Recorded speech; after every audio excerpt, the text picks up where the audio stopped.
ladies' underwear. Are you? It's a thong!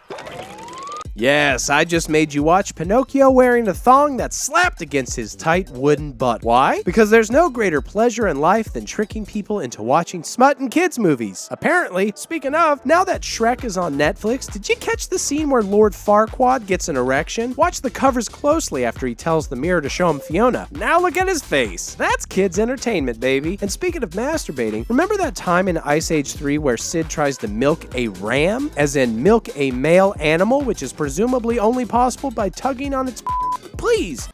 I'm your baby, and this is my milk. Don't drink that milk. But that's not all. Remember a scene early on in the first Cars where two female Mazdas drive up to Lightning, yell that they are his biggest fans, and show him their pop-up headlights?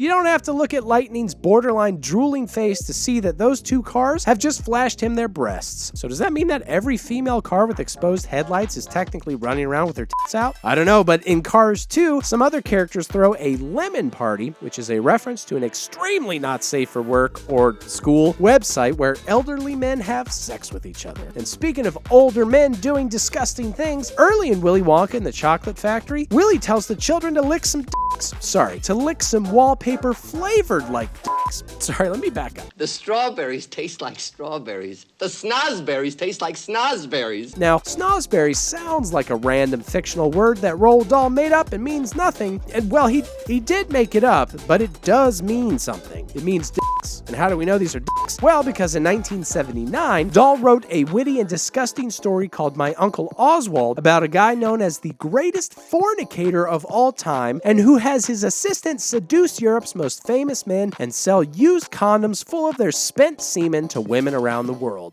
This is kind of strange. Yeah, strange, Charlie, but it's fun.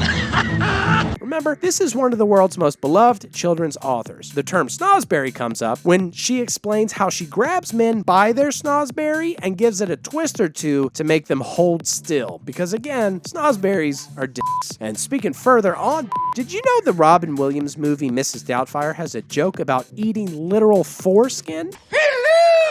On the surface, the Robin Williams movie looks like a silly comedy in which Robin Williams wears a dress and coins the phrase Rumple foreskin. Early on in the movie, Robin Williams tries out a number of different woman disguises, including a babushka-wearing Jewish grandmother who delivers the line, I should never buy Gribbinus from a moil. It's so chewy. Robin Williams is actually joking about putting fried into his mouth and chomping down. It unfortunately turns out that Gribbins are chicken/goose skin cracklings, and a moil is the guy who performs a traditional Jewish circumcision. Put it all together, add the chewy part of Williams' dialogue, and you end up with the most horrific joke in a family comedy ever. Alright, I'm getting tired of talking about so what about as in the time Loki called Black Widow a C-word in the first Avengers movie. Yay. See, about halfway through the film, Tom Hiddleston's Loki gets captured by S.H.I.E.L.D. and locked up in a glass cell. While he's in said cell, Black Widow approaches Loki and asks him to stop mind-controlling Hawkeye. The Norse god responds to this with a verbal diarrhea monologue where he insults and taunts Black Widow and calls her, You mewling quim. If you don't know what a quim is, a quick Google search reveals that the word is actually a British synonym for female genitalia. Specifically, the term for it that begins with a C and rhymes with, hold on, did Loki just call Black Widow a just kidding. No, he didn't. He called her a whining. Please pay attention. No wonder that Joss Whedon, the movie's director, considers getting that line past the censors to be his greatest achievement, right behind abusing women and everybody he worked with, I guess.